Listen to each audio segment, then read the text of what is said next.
ಹುಡುಗರ ಮನಸ್ಸು ಸುಡುಗಾಡಿದ್ದಂಗಂತ ಹೋಗುವಾಗ ಒಬ್ಬರ ಹೋಗ್ತಾರ.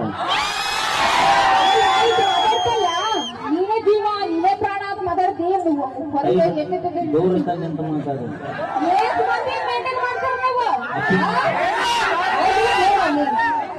ಸೂಕ್ಷ್ಮ ಒಂದು ಉದಾಹರಣೆ ಹೇಳಿ. ಕಾಲಿಗೆ ಸ್ಟೇಪ್ನಿ ಅದಕ್ಕೆ ಕಷ್ಟ ಕೇಳಿ. ಇಲ್ಲೇ ತಿಳ್ಕೊಂಡ್ಬಿಡ್ಬೇಕು ನೀ ಶಾನೆ ಕ್ಯಾಟ್ ಇಲ್ಲೇ ತಿಳ್ಕೊಬೇಕು. ನಿನ್ನ ನಾವು ತವ್ರು ತೆಗಿಬೇಕು ನಿನ್ನ. ನಿಮ್ಮಂಗ ನಮ್ಮ ಮನಸ್ಸಿಲ್ಲ ಒಂದೇ ಇರ್ತೈತಿ ನಮ್ಗೆ. ಕತ್ತಿ ಅಂತ ಹುಡುಗಿಯಾರ ಬ್ಯೂಟಿ ಪಾರ್ಲರ್ ಒಳಗೆ ಹೋಗಿ ಕುದುರೆಯಾಗಿ ಬರ್ತಾರ. ಕತ್ತಿ ಅಂತ ಹುಡುಗಿಯಾರ ಬ್ಯೂಟಿ ಪಾರ್ಲರ್ ಒಳಗೆ ಹೋಗಿ ಕುದುರೆಯಾಗಿ ಬರ್ತಾರ. ಇಲ್ಲಿ ಅಂತ ನಮ್ಮ ಹುಡುಗರು ನಿನ್ನ ಅವನ ಬಾರ ಒಳಗೆ ಹೋಗಿ ಹೊರಗೆ ಬಂದ